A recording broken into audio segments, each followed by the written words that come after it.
Welcome to Just the Word, where we're reading through the Bible in 1 year. And I'm Net. Today's reading will come from Nehemiah, chapters 12 and 13, and from Esther, chapter 1. Nehemiah, chapter 12.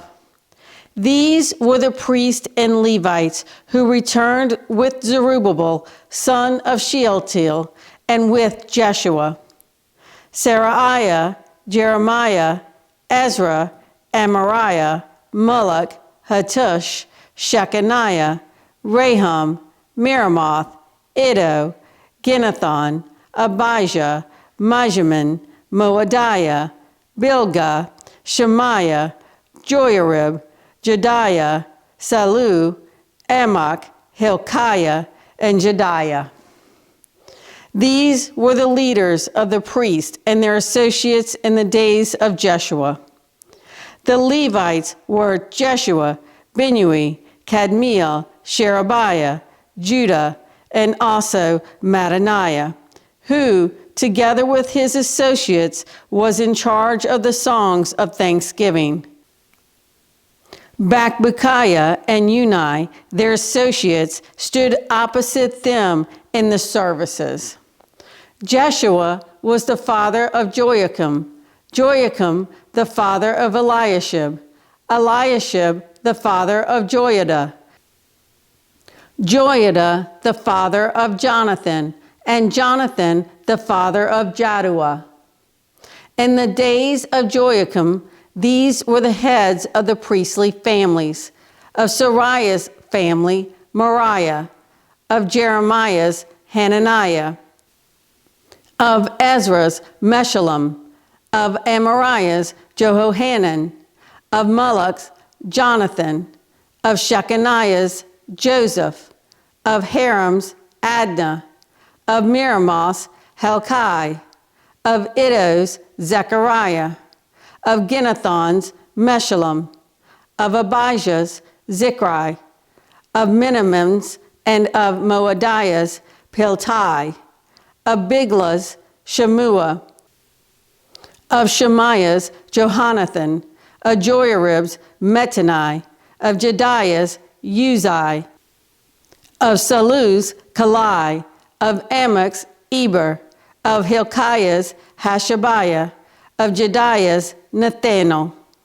The family heads of the Levites in the days of Eliashib, Joiada, Johanan, and Jaddua, as well as those of the priests, were recorded in the reign of Darius the Persian. The family heads among the descendants of Levi up to the time of Johanan, son of Eliashib, were recorded in the book of the Annals. And the leaders of the Levites were Hashabiah, Sherebiah, Jeshua, son of Kadmiel, and their associates, who stood opposite them to give praise and thanksgiving, one section responding to the other, as prescribed by David, the man of God. Mattaniah, Bakbukiah, Obadiah, Meshullam, Talmon, and Akkub were gatekeepers who guarded the storerooms at the gates. They served in the days of Joachim, son of Jeshua, the son of Jozadak, and in the days of Nehemiah, the governor, and of Ezra, the priest and scribe. At the dedication of the wall of Jerusalem, the Levites were sought out from where they lived and were brought to Jerusalem to celebrate joyfully the dedication with songs of thanksgiving and with the music of cymbals, harps, and lyres. The singers also were brought together from the region around Jerusalem, from the villages of the Netophathites, from Beth Gilgal, and from the area of Geber and Asmaveth, for the singers had built villages for themselves around Jerusalem. When the priests and Levites had purified themselves ceremonially, they purified the people, the gates, and the wall.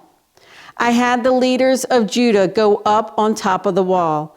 I also assigned 2 large choirs to give thanks, One was to proceed on top of the wall to the right toward the dung gate.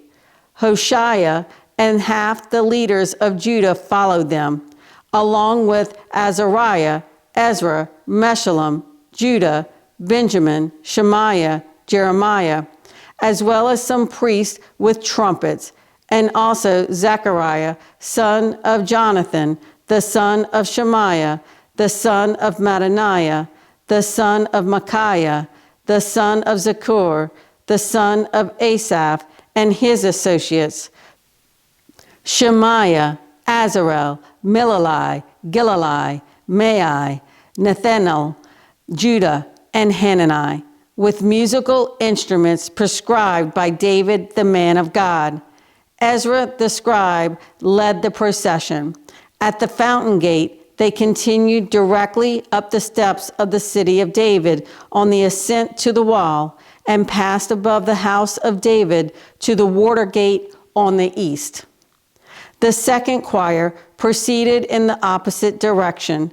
I followed them on top of the wall, together with half the people, past the tower of the ovens to the broad wall, over the gate of Ephraim, the Jeshanah gate, and the fish gate, the tower of Hananel, and the tower of the 100, as far as the sheep gate. At the gate of the guard, they stopped. The two choirs that gave thanks then took their places in the house of God. So did I, together with half the officials, as well as the priest, Eliakim, Maaseiah, Meniamin, Micaiah, Elionai, Zechariah, and Hananiah, with their trumpets. And also Maaseiah, Shemaiah, Eleazar, Uzai, Jehohanan, Malchijah, Elam, and Ezer. The choirs sang under the direction of Jezrahiah, and on that day they offered great sacrifices, rejoicing because God had given them great joy. The women and children also rejoiced. The sound of rejoicing in Jerusalem could be heard far away. At that time, men were appointed to be in charge of the storerooms for the contributions, first fruits, and tithes. From the fields around the towns, they were to bring into the storerooms the portions required by the law for the priests and the Levites, for Judah was pleased with the ministering priests and Levites. They performed the service of their God and the service of purification, as did also the singers and gatekeepers, according to the commands of David and his son Solomon. For long ago, in the days of David and Asaph, there had been directors for the singers and for the songs of praise and thanksgiving to God. So in the days of Zerubbabel and of Nehemiah, all Israel contributed the daily portions for the singers and gatekeepers. They also set aside the portion for the other Levites, and the Levites set aside the portion for the descendants of Aaron. Nehemiah chapter 13. On that day, the book of Moses was read aloud in the hearing of the people, and there was found written that no Ammonite or Moabite should ever be admitted into the assembly of God, because they had not met the Israelites with food and water, but hired Balaam to call a curse down on them. Our God, however, turned the curse into a blessing. When the people heard this law, they excluded from Israel all who were of foreign descent. Before this, Eliashib the priest had been put in charge of the storerooms of the house of our God. He was closely associated with Tobiah, and he had provided him with a large room formerly used to store the grain offerings and incense and temple articles, and also the tithes of grain, new wine, and oil prescribed for the Levites, singers, and gatekeepers, as well as the contributions for the priest. But while all this was going on, I was not in Jerusalem, for in the 32nd year of Artaxerxes, king of Babylon, I had returned to the king. Sometime later, I asked his permission and came back to Jerusalem. Here I learned about the evil thing Eliashib had done in providing Tobiah a room in the courts of the house of God. I was greatly displeased and threw all Tobiah's household goods out of the room. I gave orders to purify the rooms, and then I put back into them the equipment of the house of God, and the grain offerings and the incense. I also learned that the portions assigned to the Levites had not been given to them, and that all the Levites and singers responsible for the service had gone back to their own fields. So I rebuked the officials and asked them, "Why is the house of God neglected?" Then I called them together and stationed them at their post. All Judah brought the tithes of grain, new wine, and oil into the storerooms. I put Shelemiah the priest, Zadok the scribe, and a Levite named Pedaiah in charge of the storerooms, and made Hanan, son of Zaccur, the son of Mattaniah, their assistant, because these men were considered trustworthy. They were made responsible for distributing the supplies to their brothers. Remember me for this, O my God, and do not blot out what I have so faithfully done for the house of my God and its services. In those days, I saw men in Judah treading wine presses on the Sabbath and bringing in grain and loading it on donkeys, together with wine, grapes, figs, and all other kinds of loads. And they were bringing all this into Jerusalem on the Sabbath. Therefore, I warned them against selling food on that day. Men from Tyre who lived in Jerusalem were bringing in fish and all kinds of merchandise and selling them in Jerusalem on the Sabbath to the people of Judah. I rebuked the nobles of Judah and said to them, "What is this wicked thing you are doing, desecrating the Sabbath day? Didn't your forefathers do the same things, so that our God brought all this calamity upon us and upon this city? Now you are stirring up more wrath against Israel by desecrating the Sabbath." When evening shadows fell on the gates of Jerusalem before the Sabbath, I ordered the doors to be shut and not opened until the Sabbath was over. I stationed some of my own men at the gates so that no load could be brought in on the Sabbath day.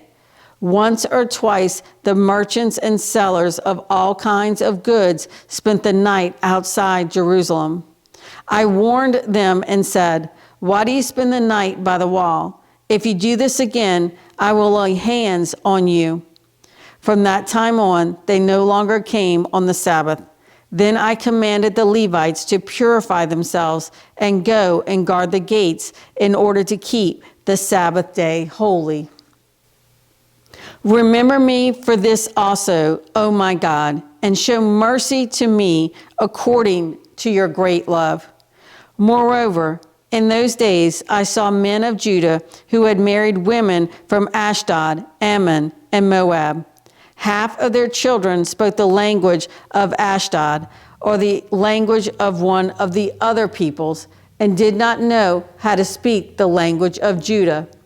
I rebuked them and called curses down on them. I beat some of the men and pulled out their hair. I made them take an oath in God's name and said, "You are not to give your daughters in marriage to their sons, nor are you to take their daughters in marriage for your sons or for yourselves." Was it not because of marriages like these that Solomon, king of Israel, sinned? Among the many nations there was no king like him. He was loved by his God, and God made him king over all Israel. But even he was led into sin by foreign women. Must we hear now that you too are doing all this terrible wickedness and are being unfaithful to our God by marrying foreign women? One of the sons of Joiada, son of Eliashib, the high priest, was son-in-law to Sanballat the Horonite, and I drove him away from me. Remember them, O my God, because they defiled the priestly office and the covenant of the priesthood and of the Levites. So I purified the priest and the Levites of everything foreign and assigned them duties, each to his own task. I also made provision for contributions of wood at designated times and for the first fruits. Remember me with favor, O my God. Esther chapter 1. This is what happened during the time of Xerxes, the Xerxes who ruled over 127 provinces, stretching from India to Cush. At that time, King Xerxes reigned from his royal throne in the citadel of Susa, and in the 3rd year of his reign, he gave a banquet for all his nobles and officials. The military leaders of Persia and Media, the princes and the nobles of the provinces were present. For a full 180 days, he displayed the vast wealth of his kingdom and the splendor and glory of his majesty. When these days were over, the king gave a banquet lasting 7 days in the enclosed garden of the king's palace for all the people, from the least to the greatest, who were in the citadel of Susa. The garden had hangings of white and blue linen, fastened with cords of white linen and purple material to silver rings on marble pillars. There were couches of gold and silver on a mosaic pavement of porphyry, marble, mother of pearl, and other costly stones. Wine was served in goblets of gold, each one different from the other, and the royal wine was abundant in keeping with the king's liberality. By the king's command, each guest was allowed to drink in his own way, for the king instructed all the wine stewards to serve each man what he wished. Queen Vashti also gave a banquet for the women in the royal palace of King Xerxes. On the 7th day, when King Xerxes was in high spirits from wine, he commanded the 7 eunuchs who served him, Mehuman, Biztha, Harbona, Bigtha, Abagtha, Zethar, and Carcass, to bring before him Queen Vashti, wearing her royal crown, in order to display her beauty to the people and nobles, for she was lovely to look at. But when the attendants delivered the king's command, Queen Vashti refused to come. Then the king became furious and burned with anger. Since it was customary for the king to consult experts in matters of law and justice, he spoke with the wise men who understood the times and were closest to the king. Karshina, Shethar, Admatha, Tarshish, Meres, Marsina, and Memucan, the 7 nobles of Persia and Media, who had special access to the king and were highest in the kingdom. According to law, what must be done to Queen Vashti? He asked. She has not obeyed the command of King Xerxes that the eunuchs have taken to her. Then Memucan replied in the presence of the king and the nobles, Queen Vashti has done wrong, not only against the king, but also against all the nobles and the peoples of all the provinces of King Xerxes. For the queen's conduct will become known to all the women, and so they will despise their husbands and say, King Xerxes commanded Queen Vashti to be brought before him, but she would not come. This very day, the Persian and Median women of the nobility who have heard about the queen's conduct will respond to all the king's nobles in the same way. There will be no end of disrespect and discord. Therefore, if it pleases the king, Let him issue a royal decree, and let it be written in the laws of Persia and Media, which cannot be repealed, that Vashti is never again to enter the presence of King Xerxes. Also, let the king give her royal position to someone else who is better than she. Then when the king's edict is proclaimed throughout all his vast realm, all the women will respect their husbands from the least to the greatest. The king and his nobles were pleased with this advice, so the king did as Memucan proposed. He sent dispatches to all parts of the kingdom, to each province in its own script, and to each people in its own language, proclaiming in each people's tongue that every man should be ruler over his own household. Thanks for joining Just the Word. See you tomorrow.